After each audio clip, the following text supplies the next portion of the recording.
Welcome back to What Arty Noobs with General Disturbance. This is an M40 M43. It's the Tier 8 American SPG, and this one's located on the north spawn of Prokhorovka under the command of SlyMeerkat of Philo.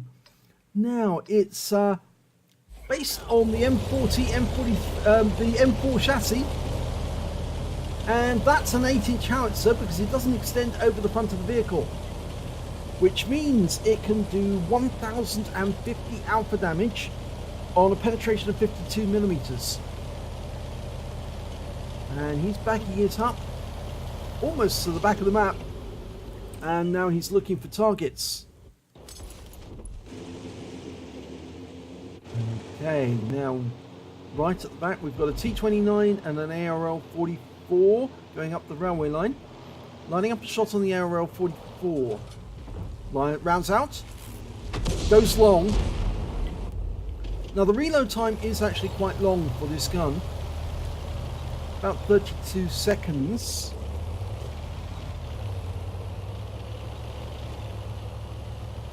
Actually, no, it's not 32 seconds, is it? It's about 42 seconds. He's got 16 rounds in total. He's actually elected to carry 11 rounds of standard HE and 5 rounds of premium. Obviously, the premium ammo does actually give you a much bigger blast area, so blast radius. It does mean that if there's more tanks together, you can do damage to quite a few of them at the same time. Going for the ARL again, and he wipes them out this time round. 457 hit points from one shot. And he's relocating to avoid any counter battery.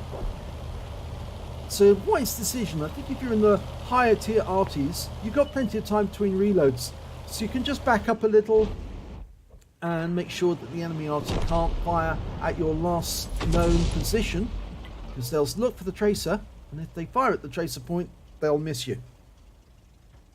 T29, we're almost loaded. He's marked his target, letting his team know that that's where he's going, and we've lost sight of the target. So he's now switching to that T52, who's doing donuts on the center line. Oh, he fired a round in, and unfortunately no joy. You need to anticipate where the enemy's headed and try and lay the shell down ahead of them so that they just drive into it if they're on the move permanently like that T52. Now he's moved a bit further forward. It can sometimes be worth firing a shot in where you did last see a large heavy tank, because heavy tanks don't tend to move that much. So even if you lose sight of a heavy tank and there's a couple of seconds in between, you can still probably get them, because they're more than likely won't have moved that far. Rounds out, this time he got it right. Oh yes, did he get it right? He wiped out that T52 on the move. He anticipated where it was headed, he aimed ahead of it, fired the shot at just the right moment, and the T52 just walked into a massive 8-inch shell and was vaporized. Okay, finding a new position. Just goes to prove what I was saying, you know, if you anticipate where the enemy will be and you dial in on that position, you will take them out. A lot of tank drivers seem to say, how did he work out where I was going to be? Well, it's actually studying the behavior of other tank drivers to see what they do, and you get to learn how to do it. And you see here, he's just hit an IS-2 for 489 hit points, and that's an enemy arty shell coming in after him. So the enemy arty was watching for him, and you can see what he's doing in response. He's actually moving a long way forward, so the enemy arty are going to be looking behind him, and he's actually further ahead. He's almost at the crossing point. Almost reloaded, most of the way there.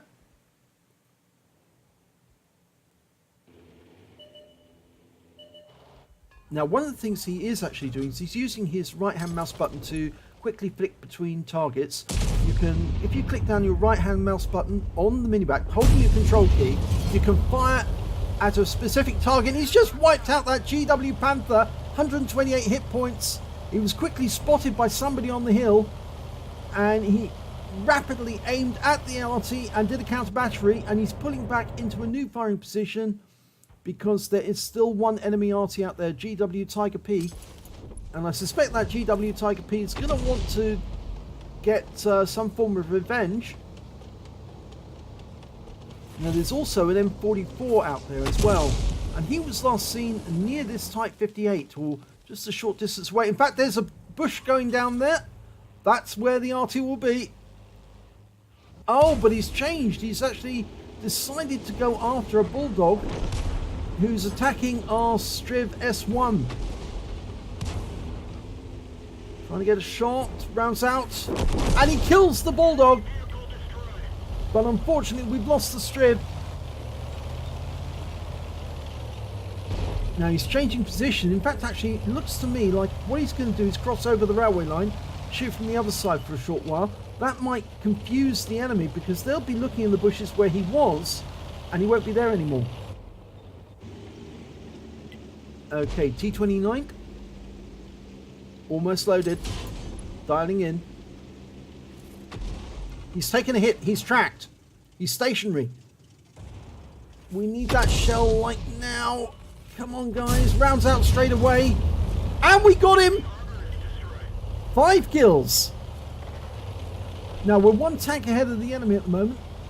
And this time, Sly's moving over.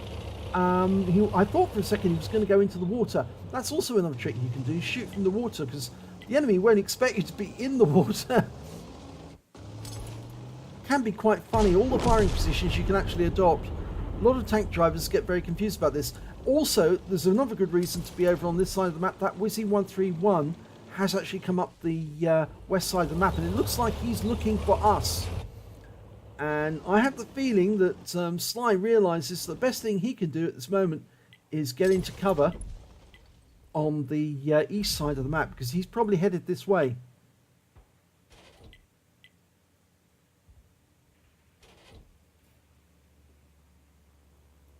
Right, our 45 TP is coming back to help us.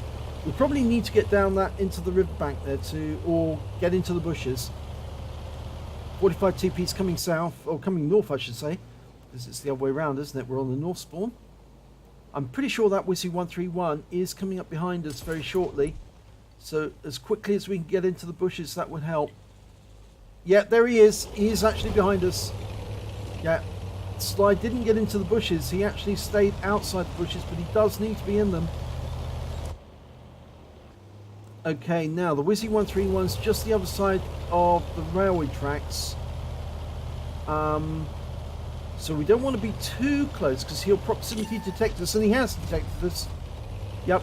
Oh, we took him around from the AMX-AC 46, and he might have been the one who actually detected us. So we're dialing in on him, but he's been killed. So we'll need to move now because there's still an enemy Arty out there, the GW Tiger P, and he's going to want to make sure that we're dead very quickly because he knows what Arty can do.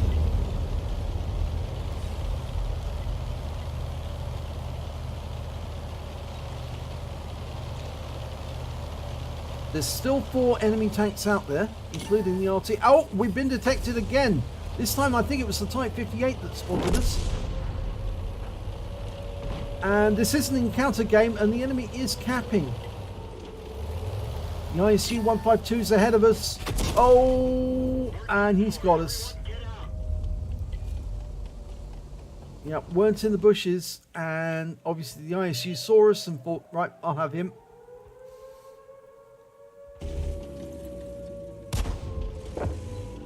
Okay, that Type 58 looks as if he's going to be toast.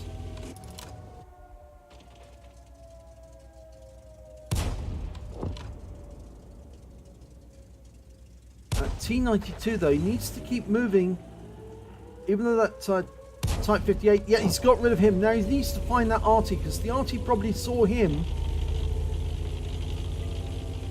Yeah, in fact, they're indicating the Arty might be over it in grid square K1. Now the Yak Panther is trying to deal with the ISU 152 in the cap. We've also got that Wizzy 131 to contend with. The T92 has found the enemy Arty.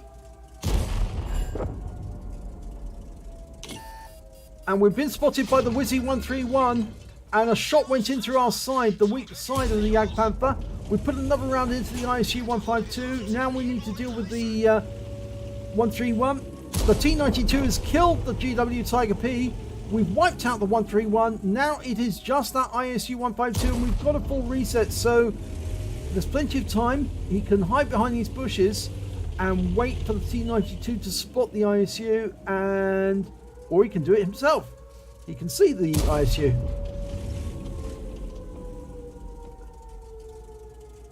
This is looking much like a win now.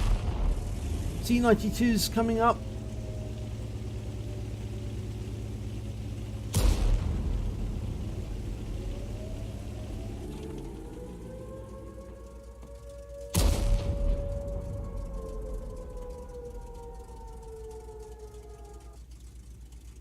T92's in the cap, so he's blocking the capping. We just need to find him. Oh, he's got him! And that's game. So it's a victory. So let's have a look at the end of battle stats. And it's the second class tanker for SlyMeerkat of Philo in the M40, M43. He got a bruiser medal for getting at least 5 critical hits. He got 14. He got a fighter badge for getting at least 4 kills. He got 5. But best of all, he picked up the high caliber in that game. He did the most damage during the game. Let's have a look at the team scores. Well, there you go. Right at the top of the table, 2,338 hit points of damage. The next high scorer was the T92, got 2,145. So he wasn't that far behind. And then we have to look to the Wizzy 131 on the enemy team, 1,878 hit points in that game. When it came to kills, it was shared between the T92 and Sly. Both had 5 kills apiece, so they did the majority of the work in that game. And it's a pity, actually, they didn't platoon together, because this could have been a crucial contribution for the group. Even if they didn't get the BIA, the crucial would have been quite nice. So Sly had 5. The Jagdpanther had 3, and so did the Wizzy 131 on the enemy team. When it came to base XP, it was the T92 who got the most. He got 1,139. The M40, M43 from Sly got 893, and the Jagdpanther got 793. Let's have a look at detail. Well, Sly managed to get fire 9 shots in that game. He got 2 direct hits, 2 penetration, and 5 splash. Damage of 2,338 hit points, of which 1,834 were at more than 300 meters. He received 2 hits, and they were both penetrations, unfortunately. And he also damaged 7 of the enemy, killed 5 of them, and did damage assistance, or damage assistance of 820 hit points, and stun assistance of 75 hit points off 2 stuns. On a premium count, he earned 35,507 credits, got 5,326 credits from personal missions payout, and after repair and ammunition resupply, and these shells are fairly expensive, he still walked away with 12,539 credits in profit. He received 1,340 XP, times 2 for the first victory of the day, 201 XP from personal missions payout, so he took away 2,881 experience points altogether. So a nice solid round there in the M40, M43. Just a bit of a pity that he didn't stay in the bushes. If he had, I don't think the ISU 152 would have seen him. And actually, he would have stayed in the game for a bit longer, and they would have been able to shell the ISU 152 as he was moving about the cap, as the Jagdpanther was shooting at him. But maybe the Wizzy 131 might have found him anyway by just driving up and down the railway line. But other than that, he did some lovely shots. He anticipated where that T-52 was headed and laid the shell on him nicely. He stopped that M41 Walker Bulldog as well with a nice snapshot. And of course, he did spot that GW Panther and take him out of the game very, very nicely indeed. So it was a good round. If you enjoyed that replay, please give it a like and do subscribe to our channel. And hopefully it'll be your replay that I'll be featuring in the next video.